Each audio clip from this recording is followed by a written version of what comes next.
Peter, welcome to Paper Napkin Wisdom. I'm excited to have you on the show today. Thank you. It's great to be here.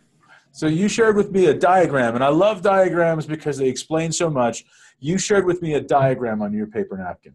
Can you explain it to people listening? Sure. So what I shared with you, Govind, is a framework that I'm calling generative relationships, but it's actually based on some scientific research that was done back in the 1950s by two scientists, Harrington Ingram and Joseph Luft. And they called it the Johari Window, Jo for Joseph, H for Harrington. And it's a way of understanding how people relate to each other in groups. But a group is really defined as anytime you have more than one person present. And so in a lot of ways, it's also a blueprint for how we relate to each other generally, anytime we're in a relationship. Yeah, no, I love the concept, and I think that what a lot of people struggle with in this is this whole notion of how do you know what's known to yourself and what's not known, right? I think it sounds crazy to say it out loud, but that line is really important to understand, isn't it? Well, so what you're talking about here is really the beginning of unlocking what this thing means. You talk about what's known to us, what we know about ourselves, right? And Luft and Ingram start there. They start by sort of breaking the world into, or breaking our relationships into two kind of fundamentally ontological kind of questions. What is it that we know about ourselves, and what is it we don't know about ourselves? And then where it gets interesting is what parts of ourselves are known to others, and what do others not know about ourselves. And so as we explore those questions, you end up with this 2x2 matrix, right? The things we know and don't know about ourselves on the top of it, and the things that that others know and don't know about us on the other side. And as you walk through this matrix, these four panes of the window, you can gain some really amazing insights in terms of what it takes to build amazing, authentic relationships, and how we can use them to grow and generate breakthrough results in our lives.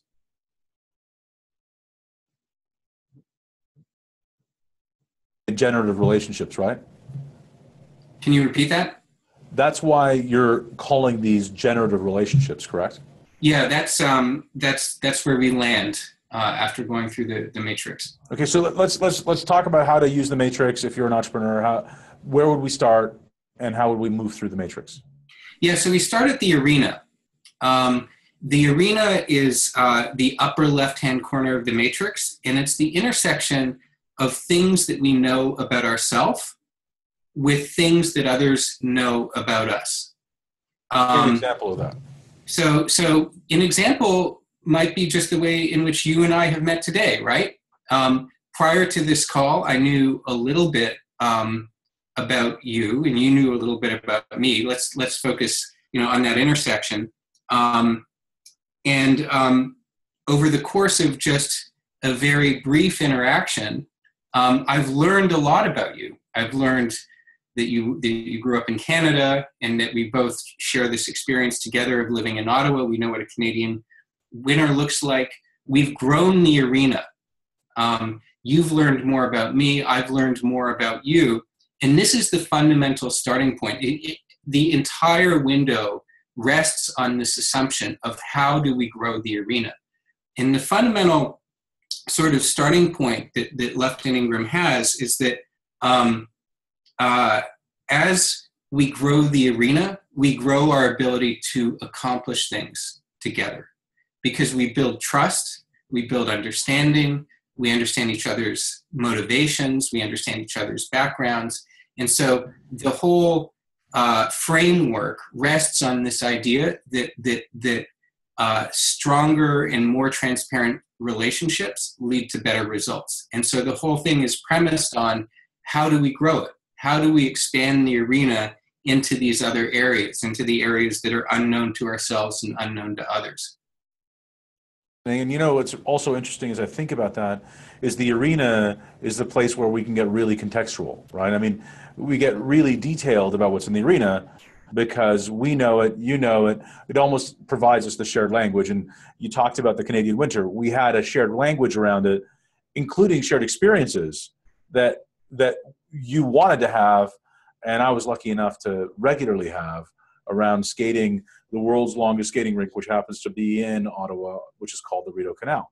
And that's something that you want to do, and it's something I was lucky enough to do many times. In fact, we're going to do again on Saturday. It's where connection happens. Yeah. And it's also the detail of the connection, right? It's a very specific thing. It's not, I think we can get very nuanced and misunderstand generalities, but there's no misunderstanding this notion of skating on the canal. Everybody knows exactly what that means, who relates to it. And I think as well, there's a quality of self that also comes with this window.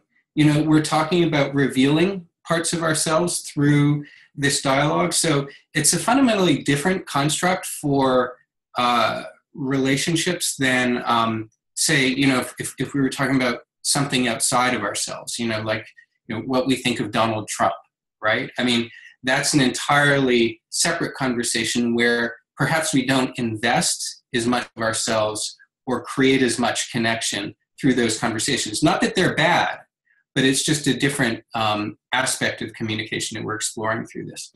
Yeah, that makes a lot of sense. So if the focus is growing the arena, mm-hmm. Where do we go next? So this is where it starts to get interesting. The place that we go next is into the bottom left-hand corner, which Lufton Ingram called the realm of the hidden. The bottom left-hand corner is things that we know about ourselves, but that others don't know about us. And it's where things start to get really interesting in the work that I do. You know, a lot of my work is around bringing entrepreneurs together into groups where they share challenges with one another and support each other with by providing insights and resources and ideas. And it's impossible for someone to participate successfully in our groups, and I would argue for someone to really grow as an entrepreneur without exploring this realm. So where it starts to get interesting is what's inside the realm of the hidden, particularly for an entrepreneur. I don't know if this is appropriate for a podcast, Govind, but to the extent that you're willing to let me ask you questions, I would love to hear your thoughts. Yeah, no, let's do it. I mean, one of the things that I believe that breaking through this facade is essential for entrepreneurs. I think that it's so important for us. And I used to show up this way. I mean, in my businesses, I would always talk about all these companies that I started and leave out the fact that some of them didn't continue and why they didn't continue, because they failed. And I think that I call it, I used to show up in my Iron Man suit and there was this facade of invincibility, but that facade of invincibility accomplished two things for sure. I mean, a lot of things maybe, but one of the things for sure is that people felt like they couldn't help me because I wasn't willing to accept their help. And nothing that an entrepreneur doesn't require leverage. I mean, everything we do is about leveraging what we have to accomplish more in the world, create more value, exponential value, hopefully, as opposed to just linear value. So I'm all in on what you're doing and what you're saying. And I'll happily play along. Yeah, so I think you're really getting to the heart of it when you talk about the Iron Man suit. You know, so Lufton and Ingram talk about the line that divides the arena from the hidden is the facade. That's the word that they use for the line. And so, you know, the interesting question to me is, what is it that entrepreneurs choose to keep behind the facade in the realm of the hidden, and why do they do it? Are you open to sharing your thoughts on that? Yeah, absolutely. You know, I mean, I think I spent a lot of time working on this. I mean, for me, I think that what's interesting about this is the veneer that I used to put on for myself was all about, well, if I show up needing help, if I show up like it's not figured out, then they're going to poke holes for me. Why should they ever trust me? Why should they use me? Well, I won't get this sale, and I really desperately need this sale. I won't have this employee, and I really need this person working with me. I won't get this loan, and I really desperately need this loan. I won't get this opportunity. And it was all about what I wasn't going to get. And you know what I really hate in the world that exists, that sort of promotes this sort of facade and the erection of these facades and these veneers and the Iron Man suit, is this fake it till you make it mentality. And I don't believe in it. You know, I think I used to just quote it. I say, we got to fake it till we make it. We got to play the game. And it's not about playing the game. It's about being real and being authentic and being vulnerable enough to say, this is where we are. We think we can get there, and we know that we can get there with your help. Right. And that's a different thing. You know, and I think that entrepreneurs in general need to break through that facade more than the average person, because we need more help, but we're more petrified about it than anybody else. Yeah, I think you're really hitting the nail on the head. So I've worked with hundreds of entrepreneurs, especially over the last 5 or 10 years. And I think what's been interesting about that journey has been the journey from the outside in. And I think when I started that journey, I very much viewed entrepreneurs as superheroes. I counted myself as one of them, but I didn't know enough to really know the insides of their heads. And since then, I think I've found nearly without exception, as a matter of fact, I'd go so far as to say that any healthy entrepreneur, without exception, has this experience of, like, we experience some really acute pain. You know, failure is not easy. Having the sense of not knowing what we're going to do next, you know, the thing that keeps coming to me, regardless of what the issue is, whether it's failure, struggle, I don't know why I'm having trouble coming up with other issues, but whatever that thing is that we want to keep in the closet, there tends to be a valence of shame that's associated with it.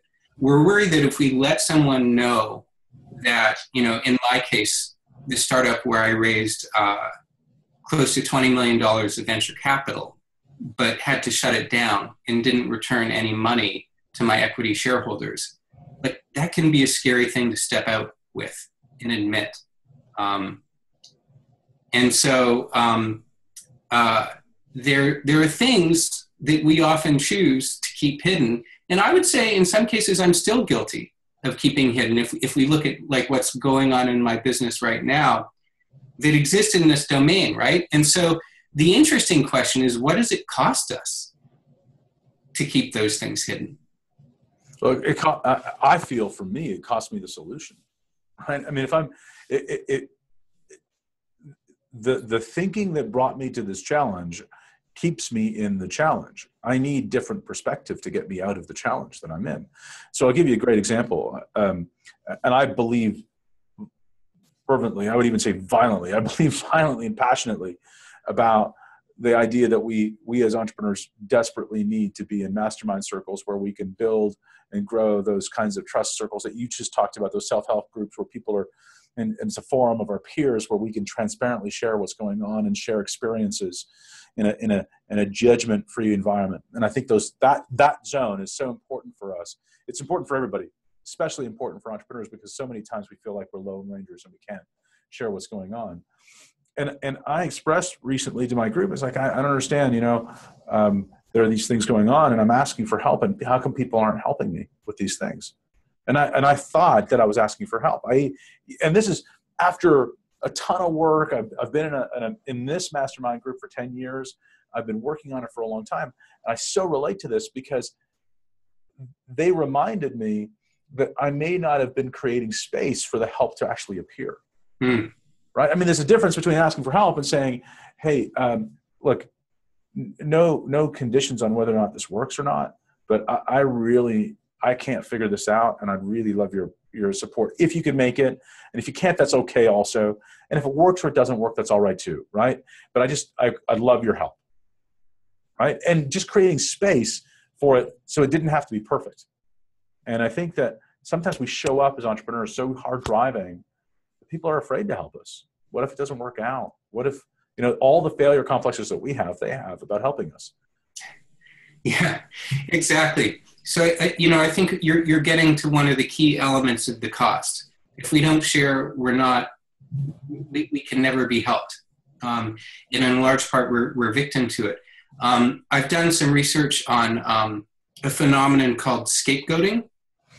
And the term scapegoat comes from a ritual that used to exist in ancient societies where the tribe, if someone in the tribe did something wrong, so they failed in some form or another, the tribe would take a goat and metaphorically lay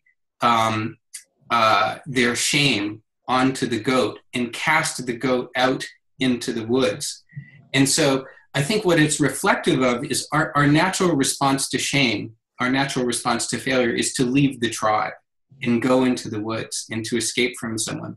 And entrepreneurs are profoundly sort of set up, like that's what you take on when you're going to be an entrepreneur, unless you're one of those lucky ones that happens to nail it the first time out and then never fails in the course of their career. And I'm not sure I have yet to see any of those people. Well, and for those people, success is an awful teacher. I mean, the university of life is the challenge.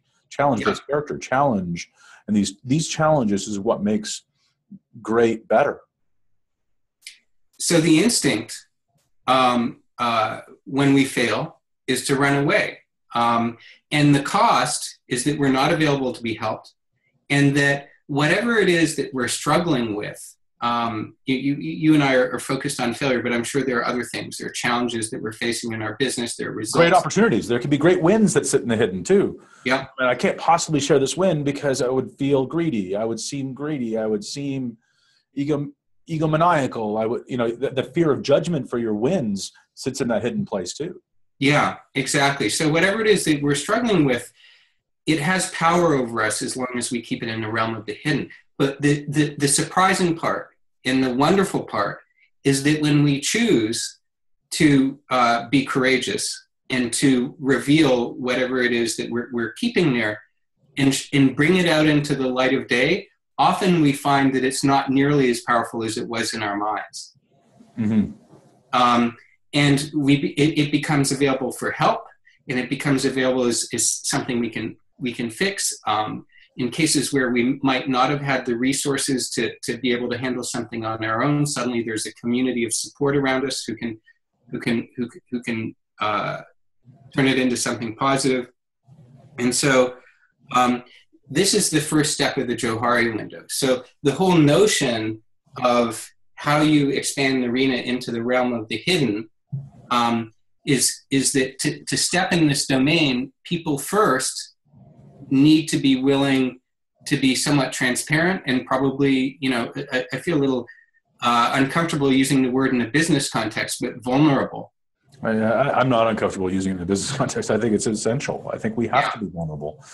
We all come with baggage. The trick as leaders is to help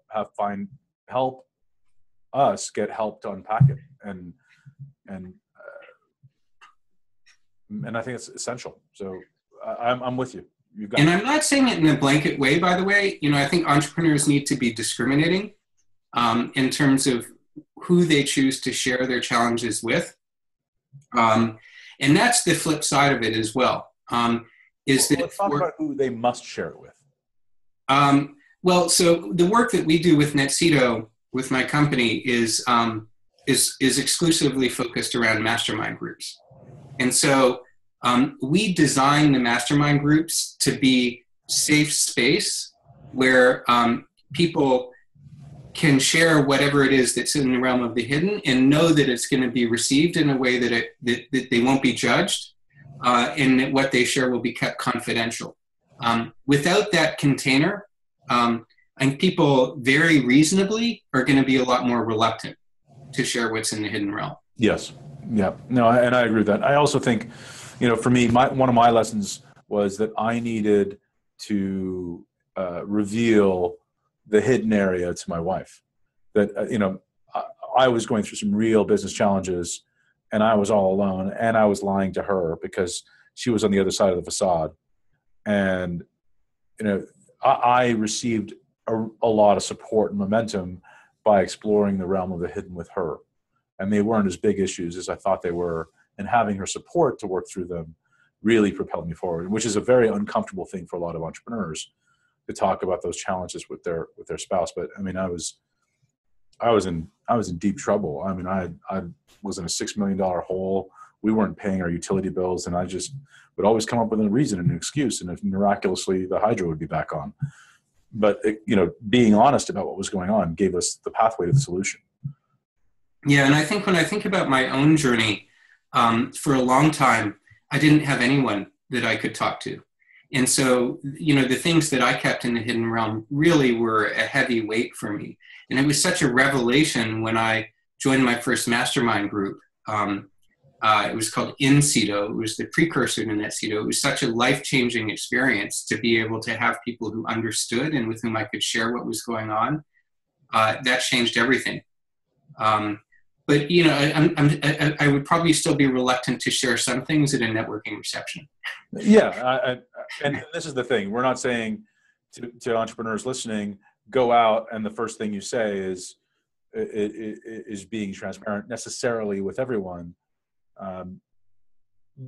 Though I think that there are ways to build to a level of transparency that is really incredible and it's valuable. But notwithstanding that, it's not always right for everybody. But you have to have somebody, and you can find somebody. You have to have someone, and I think this is one of the aspects of what it means to explore this realm, is we become more comfortable with what's there. We become more available. We are more comfortable revealing more of ourselves to more people. Yes. And that's also what's interesting about the nature of the facade, that line that divides the arena from the hidden, is that I think for people who don't have a place where we can talk about those things, they end up, either consciously or not, spending a lot of their energy managing what's in front of the facade. Indeed. Yeah, I totally agree. And so the risk when you do that is that you're not going to be perceived as authentic, and you're not going to be available to be helped. So is authentic, you know, I mean, a lot of people talk about authentic leadership, and I want to hear your take on it. I think it's very important. But the way you just said that, I think you said authenticity is the outcome of something, and it's not something you do. Authenticity and whether or not people see you is, are you showing your way through the facade? Like, is the facade there or isn't it? So it's an outcome as opposed to necessarily, people are out there saying, be authentic. I don't think it's about being authentic. It's about being more transparent. Yes. Right? And then if you're transparent, authenticity follows. Right. It's the other way around. Yeah. Okay, great. So we've gone from the arena to the hidden. Where do we go next? So the next area is things that we don't know about ourselves that are known to others. And the question I always like to ask people is, there's actually a very commonly known term that describes this pane of the window, and the initials are BS. Yeah, I don't think you're just talking about blind spots. Right. So most people start there, but yeah, when we expand the window into this space, we're talking about expanding, when we expand the arena into this space, we're talking about expanding into the realm of blind spots. And so blind spots by definition are aspects of ourselves that we don't know about. Mm-hmm. And so, you know, the very simple. So do we not know about them necessarily all the time, or do we just deny their existence? Is that the same thing? That's a good question. It's probably a combination of both. So in some cases, we may deny their existence, but in other cases, we simply may be completely unaware of them. Mm-hmm. So the very simple example is you walk into the room and you can't tell that your fly is down, but everyone else can see it, right? Yep. I thought you were just telling me something. I'm glad you weren't. That's good. Right. But in entrepreneurship, obviously, these blind spots can have a big impact on us. As a matter of fact, I recently worked with an entrepreneur who was dealing with some challenges with their team. And some people on the team he perceived those people as being sort of rude to him. And he couldn't understand why the people on his team were giving him a hard time. Basically, I'm trying to think of the word for it.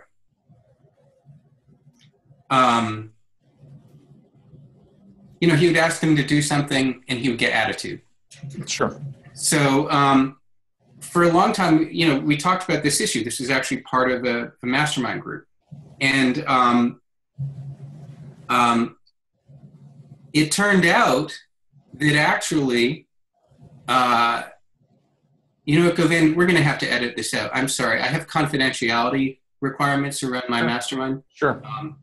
Where I've got to figure out a way to communicate this story in a way that is even more respectful. No, I don't think we need to go to that story. I think that in general, when we're talking about these blind spots, I think we're talking about the fact that in reality, it's people's reaction to us around these blind spots is kind of also dictated by our facade, right?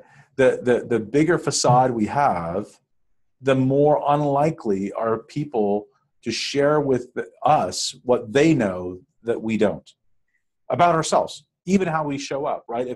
If I show up accidentally dismissive, right, because I'm going through something, and I'll give you a good example.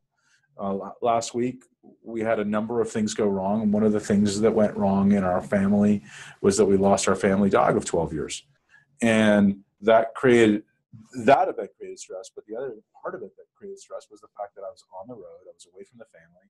They were going through some of this on their own, and I may have been short with people, but I was always transparent about what was going on. Hey guys, I've got this on my mind. I'm really sorry.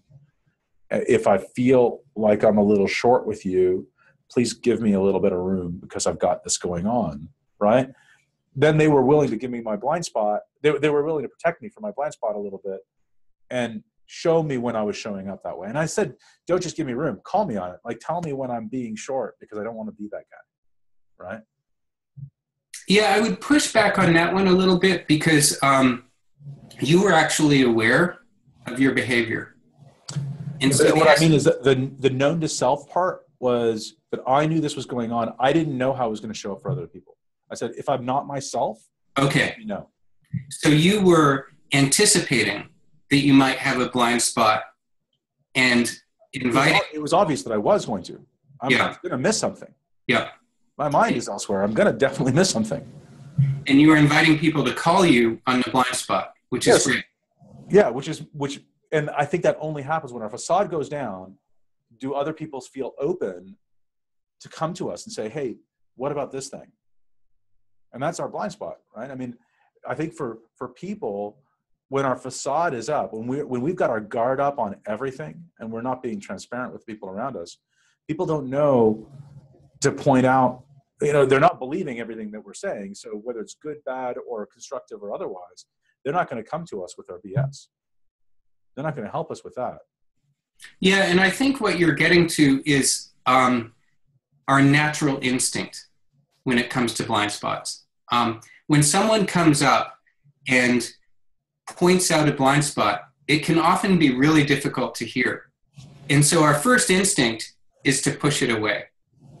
And it can take some training and emotional intelligence to be able to accept that feedback. And as a general guideline, what we recommend to our members is that if someone provides feedback around a blind spot, that the first response should be thank you, and think about it for a while. There's actually a story that I love to tell. It was shared with me by one of my early investors in the startup that I co-founded a long time ago. And he says, if you're walking down the street and someone tells you that you're a horse, what do you do? And most people will say, I don't know, or they'll say something like, tell him he's wrong. And my answer to that question, actually my investor's answer to that question was, you should probably tell him he's crazy. But if a second person comes up on the street and tells you you're a horse, you might want to start thinking about it. And if a third person comes up on the street and tells you you're a horse, you should probably buy yourself a saddle. Yeah. Yeah. And it's a similar exercise I've heard around the green tail, right? When one person says you have a green tail, call them crazy. Second person, you might think about it. And the third one, you've got a green tail. And so judging blind spots is not instinctive. And the first thing we need to do in order to be able to recognize blind spots is to listen generously and be willing to try it on. Okay. On the flip side, when we're working in mastermind groups, the people who are offering the feedback need to be courageous in terms of providing the feedback and being willing to share something that might be hard to hear for the person that they're talking to. And they also need to be skillful. And so there are a lot of, I don't know if we'd call it tricks, but there's a lot of detail and training that we provide to our members on providing effective feedback that's part of being skillful in helping people realize their blind spots. Okay. Let's go to the generative space. What do you mean by that? So this is where miracles happen. When you expand the arena into the realm of the hidden, and you expand also the arena into the realm of blind spots, inevitably you get drawn into this area of generative space. And it's the area of things that are unknown to ourselves and also unknown to others. And I think of this realm as our potential, because it's all of the aspects of who we are that are unarticulated to ourselves and others. And so often what people find through the experience of being transparent and being willing to stretch in terms of embracing parts of ourselves that have previously been unknown is that we discover aspects of ourselves and we give voice to them in ways that they had never been known to us before, that were hidden to us. And so we discover strengths that we never realized that we've had. We learn about new ways of looking at ourselves, and we really grow as entrepreneurs. We increase our capacity to be effective and to contribute and to lead more fulfilling lives. Yeah, I think that's interesting. I like the way you refer to it, because in the Johari window, they just call this unknown. And what I like you talking about, this is where miracles exist. And it's almost like this is where we push the envelope to go, right? This is where we push our relationship envelope by actually breaking down barriers and being open and creating space. This is where we can go. This is where creation exists. Yeah. And it happens inevitably. I think when people do this kind of thing, I was in a conversation last night where I was reflecting on some recent events with my own company and really struggling. You know, I'd had some really disappointing results. And we were in this space, you know, we were having a conversation. It wasn't even focused on me. It was focused on someone else. But someone in the room talked about how when it comes to quality as an entrepreneur, inevitably entrepreneurs go through cycles where they'll hit a certain peak in terms of quality, but then you're going to decline because you sort of, as you scale, inevitably quality suffers. And so you need to revisit it. And I had been taking the whole question about quality and these issues that I've been dealing with personally. And I heard this story and I realized, oh my gosh, it's not personal. And it was a complete breakthrough for me, a completely new way of looking at my own business that made me realize I wasn't a failure for some shortcomings. that I delivered. That conversation only happened because the people in the room were willing to be authentic about the things that they were struggling with, and to get feedback, and to be open also to looking at new ways of how they viewed themselves and how to do things. Yeah, I love it. I love it. And I love, again, another unpopular word. We talked about vulnerability being an unpopular word in business circles. I think another one is surrender. I mean, sometimes we have to surrender the momentum of a conversation and let it take us to these places when we're in that mastermind group. And those experiences can help us connect dots in our own lives that you can only see looking backwards. You can't see looking forwards, using Steve Jobs' great Stanford address, right? I mean, you can't see these things in a predictive way necessarily, but we can always see them in an experiential way if we're in the right space and we surrender to it, that energy, and to hear it in a good way. Again, not popular words, vulnerability and surrender in a business context, but both of them have their place in leadership for leaders. Absolutely. Yeah, this is amazing. This was a great conversation. We've gone long, but the subject was so great, and I'm really grateful that you shared it with me, Peter. Thanks for being on. Thanks, Govind. I really appreciate it.